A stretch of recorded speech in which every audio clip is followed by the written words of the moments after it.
The desert does not keep secrets. It only buries them. The first siren cut through the Arizona night at 2:14 a.m., a thin blue whale bouncing off mesquite trees and empty highway. By the time the Border Patrol truck slid to a stop, dust still hanging in the air, the man on the shoulder had already raised his hands. He was shaking, not running, not resisting, just standing there with a backpack slung over one shoulder and a phone clutched in the other. Before we dive into the main story, like and subscribe to our YouTube channel and click on the bell notification button for more interesting video like this. Agent Daniel Cross would later say the man fit a profile. He would say that word, profile, like it was a neutral thing. Like a checklist. Like a science. The arrest would take 6 minutes. The consequences would last years. And in a courtroom 3 states away, everything about that night would unravel. The border is not a single place. It is a mood. A tension. A shifting line where laws blur and instincts take over.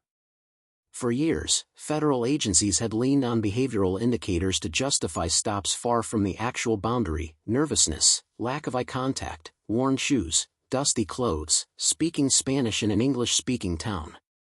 Officially, these indicators were meant to detect smuggling networks and human traffickers. Unofficially, critics argued, they were a permission slip for bias. In the spring of 2019, arrests were up. So were accolades. Supervisors praised agents for proactive interdictions. Press releases bragged about seizures and detentions. The system rewarded action, not accuracy. And in that system, people like Luis Mendoza became statistics. Luis was 27. He had crossed the border legally 6 years earlier with a temporary work visa that later expired while he waited, patiently, for an adjustment application that never came back approved or denied. He worked construction during the day, sent money home at night, and slept in a rented room behind a tire shop. On that April night, he was walking back from a late shift when the truck lights flared behind him. Agent Cross noticed the backpack. The phone. The way Luis hesitated before answering questions. To Cross, it looked like evasion. To Luis, it felt like fear.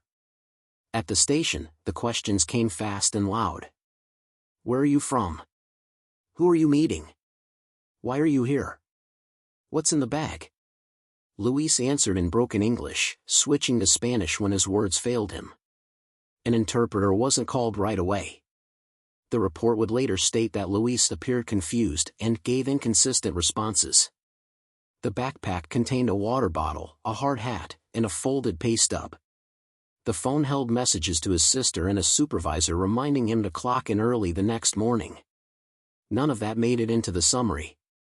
Instead, the report emphasized his demeanor, his proximity to known smuggling corridors, and a prior traffic stop from years earlier for a broken taillight. Together, these fragments were stitched into a narrative: probable cause. Within 48 hours, Luis was transferred to a detention facility. His bond was set higher than he could afford. His employer replaced him by the end of the week.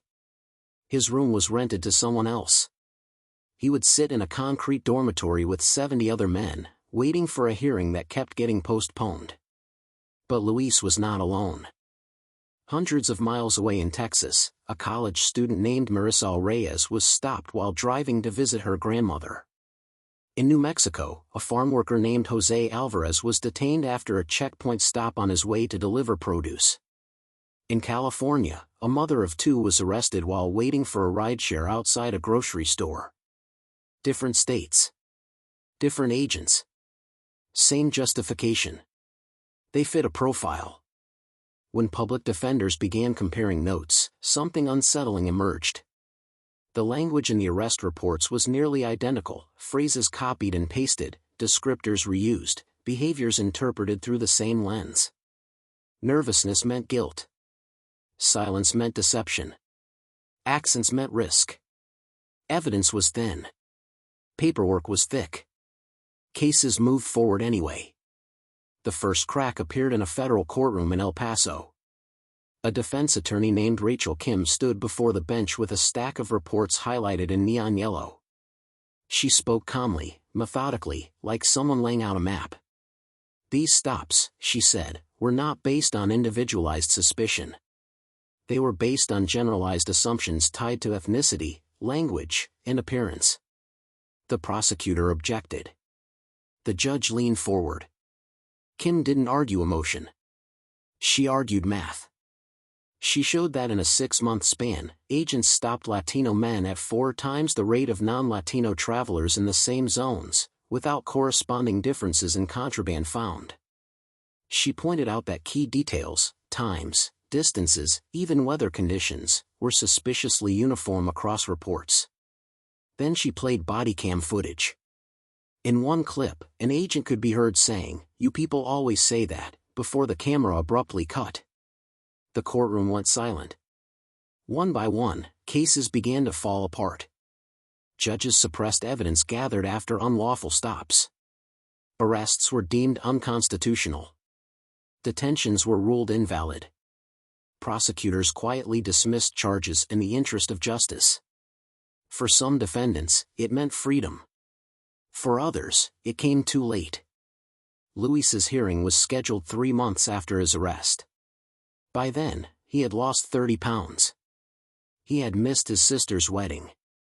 He had signed paperwork he didn't fully understand just to make the waiting stop. When Rachel Kim took his case, she filed a motion to dismiss based on unlawful profiling. She cited the El Paso ruling. She attached the body cam transcript. The government did not contest it. The case was dismissed in under 5 minutes. Luis walked out of the courthouse into sunlight that felt unreal. No apology followed him.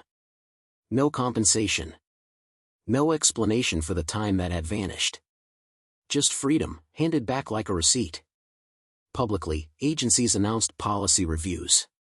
Privately, agents were told to be more careful with language. No one was fired. No one admitted wrongdoing. The men and women whose lives had been interrupted were expected to move on. Some couldn't. Marisol dropped out of college after missing a semester. Jose lost his contract and his housing. The mother in California missed a custody hearing while detained and nearly lost her children. Their cases were gone from the docket, but the damage remained. And buried within the dismissed files was something else, an internal memo that had never been meant for court. It outlined target indicators for enforcement zones. Many were vague. Some were troubling. One line stood out, circled and read by a clerk who didn't know why it bothered her so much. Subject appears out of place for area. Out of place. According to whom? Late one night, months after the last dismissal, Agent Daniel Cross sat alone in his kitchen, scrolling through news articles on his phone. He recognized the names now. He remembered the faces. He told himself he had followed procedure. He told himself he had done his job. But he couldn't forget the moment on the shoulder of that highway, the way Luis had raised his hands before being asked. Like he already knew how the story was supposed to go. In Washington, a congressional subcommittee quietly requested records related to border profiling practices.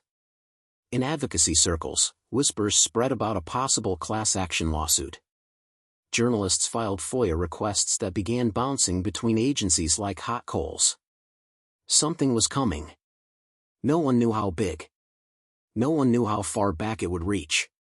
Because if the courts had only seen the tip of the iceberg, if hundreds of cases had collapsed, how many more had never made it that far? How many people had been detained, deported, or disappeared into the system without a lawyer sharp enough, or a judge patient enough, to ask the right question? The desert does not keep secrets. But the system does. And somewhere, in a file that hasn't been opened yet, is a name that will change everything, once someone finally decides to read it. Want more stories like this? Hit like and subscribe so you don't miss any of our story, because this is just getting started.